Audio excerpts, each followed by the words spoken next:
সবাইকে আমন্ত্রণ কুল স্পোর্টস 24-এ। এতক্ষণ শিরোনাম শুনছিলেন, আপনাদের সাথে আছি Rezwanuzzaman.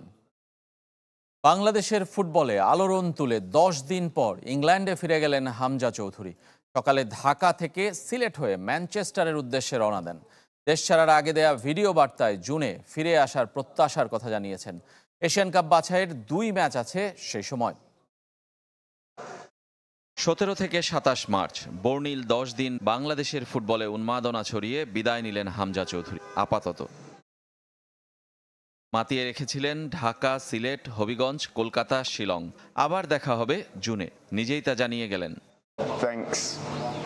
I can't put into words how much this is meant to me. Thank you. Inshallah, I'll be back in June. Make dua for my good health and my return, and inshallah I'll see you all in June for another 2 big games. বৃহস্পতিবার সকালে ঢাকা থেকে সিলেট হয়ে গন্তব্য তার Manchester. শনিবার থেকে আবারও নামতে হবে ক্লাব ফুটবলের ব্যস্ততায়। চ্যাম্পিয়নশিপ লিগে কভেন্ট্রির বিপক্ষে নামবেন হামজা ও তার দল শেফিল্ড ইউনাইটেড। ঢাকায় প্রতিটা মুহূর্ত কেটেছে ব্যস্ততায়। নানা অঙ্গনের তারকারা দেখা করেছেন হামজার সাথে, ছবি তুলেছেন, স্মরণীয় করে রেখেছেন তার বাংলাদেশি হবার যাত্রাকে। ক্রিকেট মাঠের তারকা লিটন দাস নিজের পছন্দ প্রকাশ করতে ভুল করেননি। গান ও অভিনয় জগতের জেফার রহমানও ছবি তুলেছেন হামজার সাথে। হামজার প্রথম অ্যাকশন টেলিভিশনের পর্দায় দেখা মিলেছে। সামনে থেকে দেখার অপেক্ষায় এদেশের ফুটবল প্রেমীদের বড় একটা অংশ। 10 জুন ঘরের মাঠে সিঙ্গাপুরের বিপক্ষে পরের ম্যাচ বাংলাদেশের। হংকং মিশনও একই সাথে। রেজওয়ানুজ্জামান, চ্যানেল 24। ক্রিকেটের খবর। নাহিদ রানাকে আংশিক অনাপত্তিপত্র দিয়েছে বিসিবি। জিম্বাবুয়ের বিপক্ষে প্রথম টেস্টের পর পিএসএল-এ খেলতে যেতে পারবেন এই ডানহাতি পেসার। তবে পুরো আসরের জন্য এনওসি পেয়েছেন লিটন দাস এবং রিশাদ হোসেন। অর্থাৎ জিম্বাবুয়ের বিপক্ষে টেস্ট সিরিজে থাকছেন না লিটন। এবার আর অতি সতর্কতা দেখায়নি বিসিবি। পিএসএল ড্রাফটে দল পাওয়া 3 ক্রিকেটারকেই অনাপত্তিপত্র দিয়েছে। অর্থাৎ পাকিস্তান সুপার লিগে খেলতে বাধা নেই লিটন দাস, রিশাদ হোসেন ও নাহিদ রানার। তবে নাহিদ রানার ক্ষেত্রে একটু হিসাব নিকাশ করতে হয়েছে নির্বাচকদের। চাপাই নবাবগঞ্জ এক্সপ্রেসকে ওয়ার্কলোড ম্যানেজমেন্ট অনুসরণ করতে হচ্ছে। ঢাকা প্রিমিয়ার লিগেও সব ম্যাচ খেলছেন না তিনি। নাহিদ রানার উপর যেন বাড়তি চাপ সৃষ্টি না হয়, তাই পিএসএল এর পুরো আসরের জন্য এনওসি দেয়নি বিসিবি। তবে জিম্বাবুয়ের বিপক্ষে প্রথম টেস্টে তাকে খেলাতে চায় ক্রিকেট বোর্ড। সিলেট টেস্টের পর পাকিস্তানের বিমান ধরবেন নাহিদ রানা। সব ঠিক থাকলে 27 এপ্রিল পেশোয়ার জালমির হয়ে বিদেশি ফ্র্যাঞ্চাইজি লিগে অভিষেক হবে এই টাইগার পেসারের। রিশাদ হোসেন ও লিটন দাস অবশ্য পুরো আসরেই খেলবেন। চ্যাম্পিয়ন্স ট্রফির পর জিম্বাবুয়ের বিপক্ষে টেস্ট সিরিজেও থাকছেন না লিটন। যদিও নির্বাচকরা চেয়েছিলেন ঘরের মাঠে সিরিজটি খেলে ছন্দে ফিরুক এলকেডি, তবে পিএসএলকেই ফেরার মঞ্চ হিসেবে বেছে নিয়েছেন লিটন দাস। 12 এপ্রিল করাচি কিংসের হয়ে মাঠে নামতে পারেন লিটন। তবে পাকিস্তান সুপার লিগের প্রথম দিনই দেখা যেতে পারে রিশাদ হোসেনকে। উদ্বোধনী ম্যাচে তার দল লাহোর কালান্দার্স লড়বে ইসলামাবাদ ইউনাইটেডের বিপক্ষে। জিম্বাবুয়ের বিপক্ষে যেহেতু কোনো সাদা বলের সিরিজ নেই, তাই রিশাদকে পিএসএল এর পুরো আসরের জন্য এনওসি দিয়েছে বিসিবি। 11 এপ্রিল শুরু হবে পাকিস্তান সুপার লিগের 10ম আসর। আশিক রুদ্র, চ্যানেল 24, ঢাকা। নিয়ন্ত্রিত জীবন, ধূমপান ত্যাগ, খাদ্যাভ্যাস সহ নানা নিয়মের বেড়াজালে বন্দী হতে হবে তামিম ইকবালকে। আপাতত বিপদমুক্ত হলেও ঝুঁকি কমেনি তামিমের জীবনে। পারিবারিক ইতিহাস আর তার জীবনধারা যার মূলে। এদিকে তামিম নিজে এমন অবস্থা মেনে নিতে পারছেন না বলে জানিয়েছেন এভারকেয়ার হাসপাতালের চিকিৎসকরা। তাই তার জন্য কাউন্সিলিংয়ের ব্যবস্থা করা হয়েছে। আজই সিসিইউ থেকে কেবিনে স্থানান্তর করা হয়েছে তামিমকে। হাসপাতালের বিছানায় শুয়ে আছেন তামিম ইকবাল। আগের চেয়ে অনেক সুস্থ। কথা বলছেন পরিবারের সাথে, কিছুতেই মেনে নিতে পারছেন না একজন ফিট খেলোয়াড় হিসেবে এমন অবস্থা। তামিমের যেটা হলো, ও এটাকে নিতে পারছে না, সাইকোলজিক্যালি অ্যাকসেপ্ট করতে পারছে না।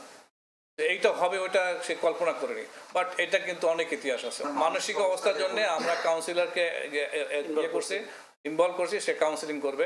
গাজীপুরের কেপিজে থেকে এভারকেয়ার হাসপাতালে ভর্তি আছেন 3 দিন ধরে। বৃহস্পতিবার মেডিকেল বোর্ডের মাধ্যমে তার অবস্থা পর্যালোচনা করা হয়েছে। সিসিইউ থেকে হস্তান্তর করা হয়েছে কেবিনে। তবে হাসপাতালে থাকতে হবে আরও 2-1 দিন। আমাদের 5 জন সিনিয়র বিশেষজ্ঞ কার্ডিওলজিস্টের তত্ত্বাবধানে আজকে একটা বোর্ড মিটিং হয় এবং বোর্ড মিটিংয়ে রিপোর্ট অনুযায়ী তামিম আলহামদুলিল্লাহ খুবই ভালো আছেন, উনি খাওয়া দাওয়া করছেন, সবার সাথে কথা বলতেছেন। আজকে স্যার দেখে আজকে উনি সিসিউ থেকে আজকে রুমে চলে যাবেন। রুমে যাওয়ার পরে তাকে হয়তো আরো 1 দিন বা 2 দিন অবজারভেশন রাখা হবে, তারপর উনি বাসায় যেতে পারবেন। তামিমের বেঁচে থাকার কৃতিত্বটা তার ট্রেনার, ফিজিও, গাজীপুরের ইমার্জেন্সি ডাক্তারদের দিলেন বিশেষজ্ঞ চিকিৎসকরা। তামিম বিশ্বমানের ট্রিটমেন্ট পেয়েছে। এই বিশ্বমানের ট্রিটমেন্ট 2% লোকও পায় না। এবং ওনার যে সমস্যা হয়েছিল কার্ডিয়াক অ্যারেস্ট, মানে হার্ট বন্ধ হয়ে গেছিল, সেটা সিপিআর দিয়ে আবার চালু করে, অ্যানজিওগ্রাম করে, অ্যানজিওপ্লাস্টি করে, লিমিটেড রিসোর্সের মধ্যে কার্ডিয়াক টিম, কেবিজের কার্ডিয়াক টিম যা করেছে এটা প্রশংসনীয়। কেউ বলছেন 1 মাস, কেউ বা 3-4 মাস পর ফিরবেন ক্রিকেটে, এমনটাই আভাস দিচ্ছেন। তবে হৃদরোগ বিশেষজ্ঞদের মতে কয়েক মাস পর তার অবস্থা পর্যালোচনা করেই সিদ্ধান্ত নেওয়া হবে। ক্রিকেটে ফিরবে কি ফিরবে না সেটা আমরা 3-4 মাস পর অ্যাসেস করে, আমরা কার্ডিয়াক টিম বসে, ফিজিও বসে ওদের অ্যাসেসমেন্ট করে তারপর বলবো। তার আগে তামিমের ধূমপানের বদভ্যাস ত্যাগ করতে হবে, পালন করতে হবে নিয়ন্ত্রিত জীবন, সঙ্গে পরিবারের এমন রোগের ইতিহাস থাকায় থাকতে হবে সব সময় সতর্ক। He is a smoker, he had to quit smoking. আর ওবেসিটি কন্ট্রোল করতে হবে। ওর ফ্যামিলি হিস্ট্রিটা খারাপ, ওর বাবার হিস্ট্রি, ওর ভাইয়ের হিস্ট্রি, প্লাস সব কিছু মিলে ওদের থ্রম্বোসিস, রক্ত জমাট বেঁধে যাওয়ার একটা প্রবণতা আছে, এবং ওইটা ওর হয়েছে। ওর ব্লক ছিল প্রায় 80-90%, তার উপর থ্রম্বাস মানে রক্ত জমাট বেঁধে সম্পূর্ণ হার্ট অ্যাটাকটা হয়েছে। আপাতত বিপদ কেটে গেলেও ঝুঁকিমুক্ত জীবন নয় তামিম ইকবালের। রেজওয়ানুজ্জামান, চ্যানেল 24, ঢাকা। আরও 3টি ক্রীড়া ফেডারেশনের কমিটি ঘোষণা করেছে জাতীয় ক্রীড়া পরিষদ। তবে অভিযোগ উঠেছে স্বাধীনভাবে কাজ করতে পারছে না ক্রীড়াঙ্গন সংস্কারে গঠিত সার্চ কমিটি, যে কারণে তাদের পদত্যাগের গুঞ্জনও আছে। আমরা আপনাদেরকে জানিয়ে দিব। ক্রীড়াঙ্গন সংস্কারে গঠিত সার্চ কমিটির পরামর্শে এর আগে 21টি ফেডারেশন ও অ্যাসোসিয়েশনের কমিটি পুনর্গঠন করেছিল ক্রীড়া মন্ত্রণালয়। সে তালিকায় বৃহস্পতিবার যোগ হয়েছে আর্চারি, খো-খো ও বেসবল। এটা বাংলাদেশের স্পোর্টসের উন্নয়নের জন্য। আর্চারি ফেডারেশনের সাধারণ সম্পাদক হিসেবে পুরনো কাজী রাজীব উদ্দিন আহমেদ চপলে আস্থা রেখেছে সরকার। সভাপতি হিসেবে বেছে নেওয়া হয়েছে জনপ্রশাসন মন্ত্রণালয়ের সিনিয়র সচিব ডক্টর মোখলেসুর রহমানকে। খো-খো ফেডারেশনের সভাপতি হিসেবে জিয়াউল হক ও সাধারণ সম্পাদক করা হয়েছে মীর কায়সার সাদিক সজীবকে। বেসবল অ্যাসোসিয়েশনের সভাপতি আফজালুর রহমান ও সাধারণ সম্পাদক তালহা Zubair. We are not a pressure group and we are not vulnerable to any pressure group. কিন্তু দুপুরে প্রজ্ঞাপন জারির পর শুরু হয় গুঞ্জন। এসব কমিটি গঠনে মানা হয়নি সার্চ কমিটির সুপারিশ, যে কারণে বিকালে সংবাদ সম্মেলনের ঘোষণা দেন সার্চ কমিটির আহ্বায়ক জোবাইদুর রহমান রানা। কিন্তু শেষ পর্যন্ত ক্রীড়া উপদেষ্টার অনুরোধে সরে আসেন নিজের সিদ্ধান্ত থেকে। আরো 2টা কমিটি দিয়েছিল, 2টা কমিটিতে আমাদের কোনো কমেন্টস নাই, কিন্তু আজকে আমাদের কমেন্টস আছে। এটা মেজর চেঞ্জ। এটা কি সাধারণ সম্পাদক পদ নিয়ে নাকি আরো অন্যান্য পদ নিয়েও? আরো আছে। তবে অর্থের বিনিময়ে ফেডারেশন ও অ্যাসোসিয়েশনগুলোর কমিটি গঠনের অভিযোগ অস্বীকার করেছে জাতীয় ক্রীড়া পরিষদ। যদিও সার্চ কমিটির পরামর্শ উপেক্ষা করার বিষয়ে দিতে পারেনি যথাযথ ব্যাখ্যা। এরকম আমি আসলে মিলিয়ে দেখিনি তো আমার কাছে যখন অ্যাপ্রুভাল আসে তখনই আমি এগুলো নোটিফাই করি। আমি আসলে মিলিয়ে দেখি না। 55 ক্রীড়া ফেডারেশন ও অ্যাসোসিয়েশনের অর্ধেকেরও বেশি এখনও অ্যাডহক কমিটি পাওয়ার অপেক্ষায়। জের সাগর, চ্যানেল 24, ঢাকা। কুল স্পোর্টস 24 একটা বিরতি নিচ্ছি, আমাদের সঙ্গেই থাকবেন।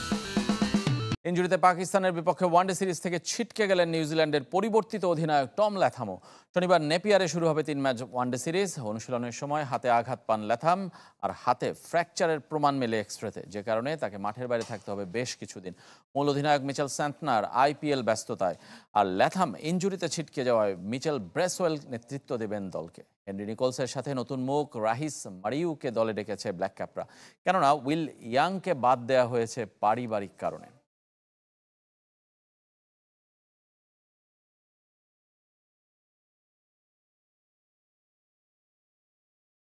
এর সঙ্গে শেষ করব কুল স্পোর্টস 24-এর এখনকার আয়োজন। খেলা সব আপডেট আর রিপোর্টগুলো দেখতে ভিজিট করুন আমাদের ওয়েবসাইট এবং ফেসবুক পেজ facebook.com/sports24team। ধন্যবাদ সবাইকে।